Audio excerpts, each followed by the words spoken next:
भाई इकरारुल हसन ने तो कमाल कर दिया। हाँ बाबा टिल्लू, उसकी ऐसी रसमलाई निकाली ना, और उस नाहक खतीब को ये भी कह दिया कि मुंह धो लो। मुंह पे जो तिब्बत पाउडर मलता है ना, वो उतरवा रहा है उससे। अरे बाबा टिल्लू, वो इसलिए कि वो उसका असल नूर देखना चाहता था। नूर बेटे, इन जैसों पे नूर नहीं, लानत बरसती है, लानत। इटसैकली। अबे तू भी नाहक खतीब के मुरीदों की तरह मेरी बेइज्जती करा ले। अरे मेरे लल्लू लाल, जब तुझे इंग्लिश ना आती तो काहे इंग्लिश की टांगे तोड़ती। अरे बाबा टिल्लू साहब, इंग्लिश तो अंग्रेजों की जुबान होती तो इसकी टांगे तोड़ती या गर्दन मरोड़ती, आपको क्या होती। हाँ, ये बात सही होती। बेटे लॉलीपॉप लगी रहती।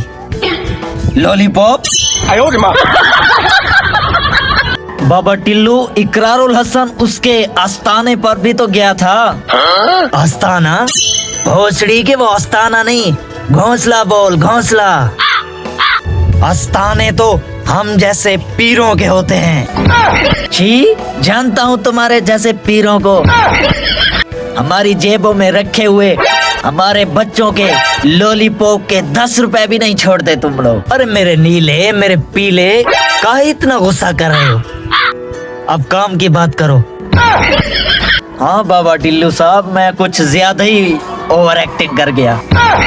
कुछ ज्यादा? बेटे ज्यादा नहीं, बस जुबान जरा 478 की स्पीड चल रही थी। बाबा छोड़ो, काम की बात करो।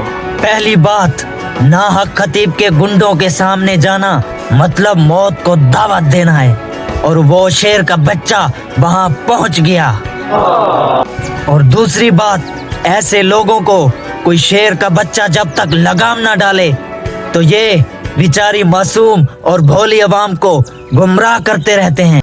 बिल्कुल बिल्कुल, और अपने बेकार नामे दिखाते रहते हैं। टिल्लू साहब, वहाँ क्या हुआ था? वहाँ बेटे, वहाँ ये हुआ था कि इकरार भाई सवाल पूछे चना और वो जवाब दे गधा, और जवाब ना देने पर इकरार भाई कहते जवाब दो, तो आगे से भैं भैं करता। किस तरह? गाव से, गधे की तरह। टिल्लू साहब, तुम्हें पता है उसके मुंह से खून निकल लिया था। अबे सुतरी के, वो खून नहीं, तीसरी मखलूक से मांगी हुई लिपासटिक थी। और वो अपने आप को वली कहने वाला लैंडी इंसान ना कोई हदीस सुना पाया और ना ही कोई कुरान पाक की आयत। क्या वाकई? और वो जो शुफ करके किसी की आंखों से चैन, किसी की मुंह से गोलियां, बम, बारूद, पता ना क्या क्या, फलाना ढिमकाना जो भी, और किसी पाँव के मजदूर इंसान को शुफ करके ऐसे उठा देता है, और किसी आंखों के मजदूर इंसान को शुफ करके ऐसे उठाता है जैसे वो 30 सालों से इसके इंतजार में बैठे थे कि वो करे शुफ और हम उठ कर कहें उफ। वाह टिल्लू साहब, अब लगता है कि आप इकरारुल हसन से भी बड़े मर्द के बच्चे हो। जी, वो तो मैं ऑलरेडी हूँ। बिल्कुल बिल्कुल।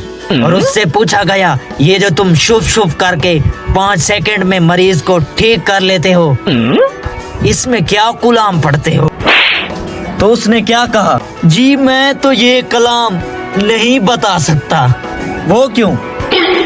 अबे बेटे, उसको कोई कलाम आता ही नहीं तो क्या बताए? तो क्या पढ़ता है वो? पढ़ता होगा कोई दूसरी दुनिया के आसमानी कलाम जो इस दुनिया के बाशिंदों को बिल्कुल समझ नहीं आते। और बाबा टिल्लू, मैंने सुना है उसके पास 11 अरब रुपए की मालियत है। हाँ, हो भी सकता है, इतने अरसे से बेकार नामे दिखा रहा है, लूट लिया होगा। और ये भी सुना है 11 साल से वो सोया ही नहीं। हाँ, ये भी हो सकता है। वो कैसे? अबे बेटे, जिसके पास 11 अरब रुपए की मालियत हो उसको कैसे नींद आ सकती है?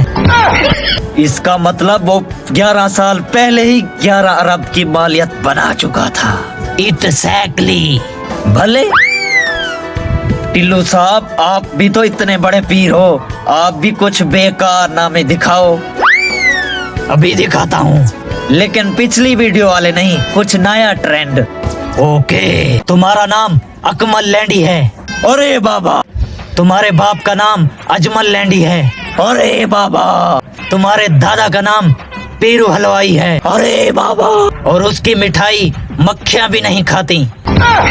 ये तो कुछ मैच न हुआ। चल दूसरा ले ले। हफ्ते में 7 दिन होते हैं। अरे बाबा। सूर्य निकलता है तो दिन और सूर्य डूबता है तो शाम हो जाती है। अरे बाबा। मोटरसाइकिल के 2 पहिए होते हैं। अरे बाबा। और वो जमीन पर चलता है। अरे बाबा। अबे चुप। अरे बाबा। बेटे, मैं पीर नहीं हूँ। ये क्या कह दिया बाबा? तो क्या हो आप? मैं चाचा टिम्मा हूँ, चाचा टिम्मा। अरे बाबा। अबे भोसड़ी की है, देख रहे? गाड़ के दूंगा रेपटा। भोसड़ी के पता नहीं कहाँ कहाँ से आ जाते हैं।